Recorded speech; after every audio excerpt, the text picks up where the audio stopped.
Boxing promoter Eddie Hearn is here. Matchroom Boxing is your company. So not only is this your first fight you're ever promoting in the United States, it's the first fighter you've ever signed who is American, who's going to be the headliner. And Danny Jacobs, of course, we know him well. He went the distance against Gennady Golovkin and lost most recently. Obviously, for Jacobs, his path back to the title will start on Saturday night against Luis Arias. You can watch it on HBO. But what is the path for Jacobs to try to get back to the title? Well, I think the fight against Gennady Golovkin was a great fight, a very close fight. I actually had him winning the fight, but even if you didn't, you had it a draw or one round to Golovkin. So he's already proved his worth and his stock in the 160-pound division. So the aim is to get back to the top and to beat the best again. Arias is a young 18-0 undefeated fighter, has a lot to say for himself. It's a big challenge for Danny, but he wants to prove himself as the top middleweight in the world.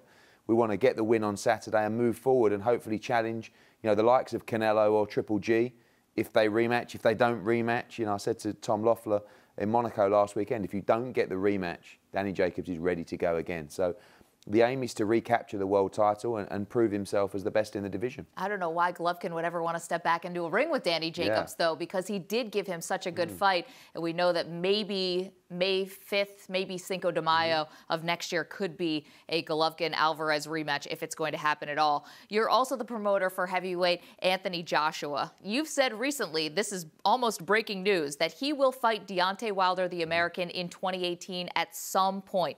In a perfect world, what would some of those details be? Maybe what month? Where would the fight take place? I think that, Anthony's looking to box 3 times in 2018. Sometimes if you have a fight the size of Joshua Wilder, you can limit that to 2 fights. So he's looking to box again in March and then again in the summer or possibly September.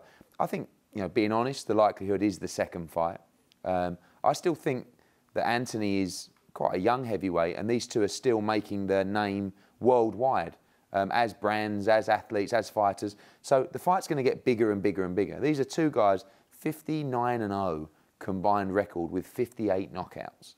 This is the biggest fight in world boxing. But today we had our first meeting to negotiate the fight. It's not something, fans are very impatient these days. We live in a social media and digital world where you're interacting with fans all the time and it's literally like, did you have your meeting today?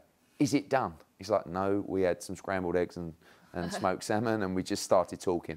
So lots to discuss: venue, dates, splits, and but the good news for fans is, there was an understanding from both teams that this fight must happen in 2018. Yeah. It's the biggest fight in world boxing, so we need to deliver it for fight fans. I think there are 2 reasons why fans seem insatiable and why they're very impatient. One is because Mayweather-Pacquiao happened 5 years too late. Number 2 is because in the fight game, the UFC has forced a lot of their fighters to take each other on. And so fans feel like they always get to see the fight that they want to see. With that in mind, Dana White has now confirmed that he is going to get into the boxing business. He's going to start promoting fighters. What is your reaction to that? I think it's great. I've had a lot of questions on that this week in New York, and people telling me some people in boxing aren't happy. I'm like, why? Why wouldn't you be happy? Dana White's an excellent promoter. He's revolutionised MMA and, of course, been a major factor behind the UFC brand. Brilliant. If he can raise the profile of boxing, we'd like to work with him. We'd like to compete against him. He may find it slightly difficult because what you said about UFC is correct. Effectively, they control the fighters. You're told who you're fighting. It's not a case of negotiating with one promoter, one broadcaster, one team. You're fighting him. Good luck. That's what you're getting paid. Off you go. It's very difficult in boxing and different. And he'll probably get quite frustrated with that. But brilliant to welcome Dana White into the world of boxing. And it goes to show you the value of boxing, because people always argue about, is boxing dead? Has UFC taken over? I see it as 2 completely different sports and audiences, actually. But it shows you that boxing's not dead if the figurehead of the UFC is looking to get into the sport. Okay, so advice for Dana White from a longtime boxing promoter. Your father was also a boxing promoter. What is it? Give me a call.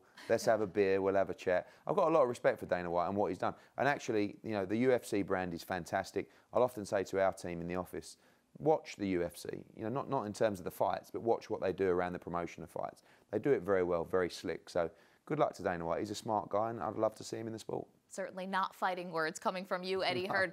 Congratulations, first of all, your first U.S. promotion. You signed your first American fighter, Danny Jacobs, obviously a fan favorite here in New York City. Have fun this weekend, Nassau Coliseum. You can get tickets on Ticketmaster.com. You can also watch it on HBO. Thank you very much.